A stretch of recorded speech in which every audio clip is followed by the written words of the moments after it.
Before beginning with the history of sustainability, let's begin with the definition or definitions of sustainability. According to the dictionary, the word sustainability has a couple of definitions. One being the ability to be maintained at a certain level or rate, and this can be translated to the sustainability of economic growth. Another is avoidance of the depletion of natural resources to maintain an ecological balance, and this can be translated to mean the pursuit of global environmental sustainability. Sustainability means meeting our own needs without compromising the ability of future generations to meet their own needs. In addition to natural resources, we need social and economic resources. Sustainability means meeting our needs without compromising the ability of future generations to meet their own needs. In addition to natural resources, we also need social and economic resources. It is true that sustainability is largely perceived philosophy, just like the words justice and democracy, that imply a group of settings rather than a precise result.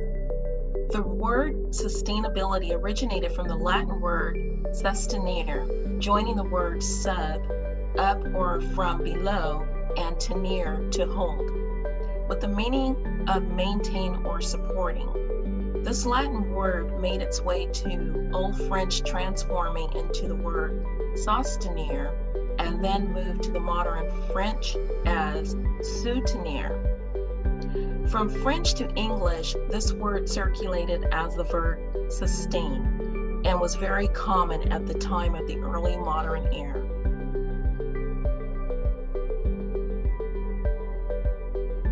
Although it may seem hard to believe, sustainability is not a recent word. The conceptual roots of sustainability stretch back at least to the late 17th century. The birth of the word sustainability has its roots in the 1700s.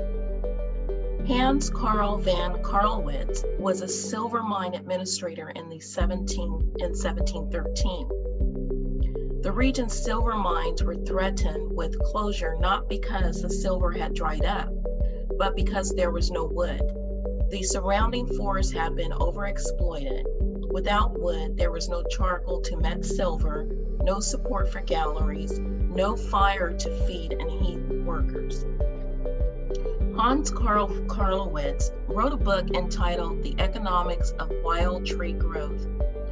This early reference book on forest management recommended not to cut more wood than is grown and to guarantee a permanent and sustainable use of the forest.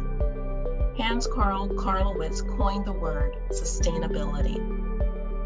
The earliest concepts of the roots of sustainability evolved in as early as 1857 from the ideas of John Stuart Mill and up to the early 20th century. During the second half of the 20th century, economic activities increased considerably, as did ecological problems. It was in the 1980s that the term sustainability circulated into a wider populace. In 1992, Charles Kidd noted that both non-governmental and governmental entities played a very important role in the widespread word of sustainability. Kidd concluded that the concept of sustainability was broad, as it encompassed a wide range of economic, political, and social goals. In 1983, the United Nations Commission on Environment and Development was tasked with answering how to ensure compatibility between economic development and environmental protection. Today, the use of the word sustainability is omnipresent, as the word sustainability has as many as 300 definitions.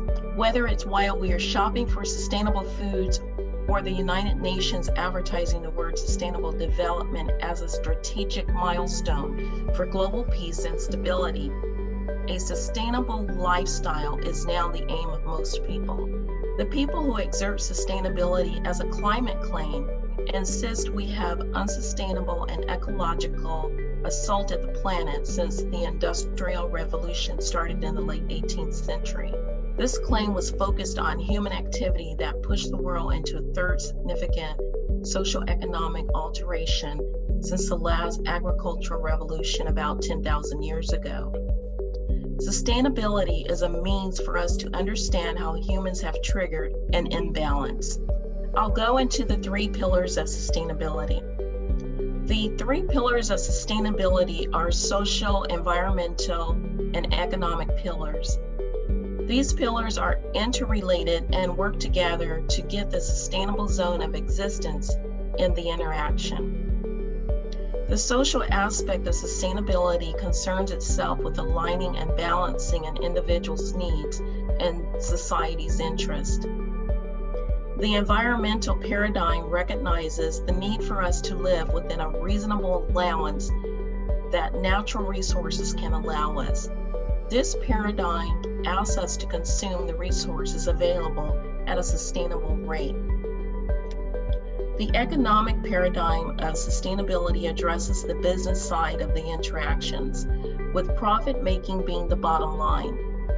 This aspect concerns itself with resource utilization and extraction from the earth, air, and water. You may also hear the 3 pillars of sustainability referred to as the 3 Ps, which consist of people-oriented, planet-oriented, and profit-oriented. Sustainability definitions and business plans often refer to the 3 Ps, which consist of planet, people, profit. These 3 words that all start with a P describe how the goal of sustainability is within the sweet spot of all these different values. The 3 Ps are often referred to the triple bottom line, which was a term created by a gentleman by the name of Andrew Savitz. Mr. Savitz wrote a book called The Triple Bottom Line, which is described as ensuring business success by overlapping interests of our society and environment, in addition to business interests.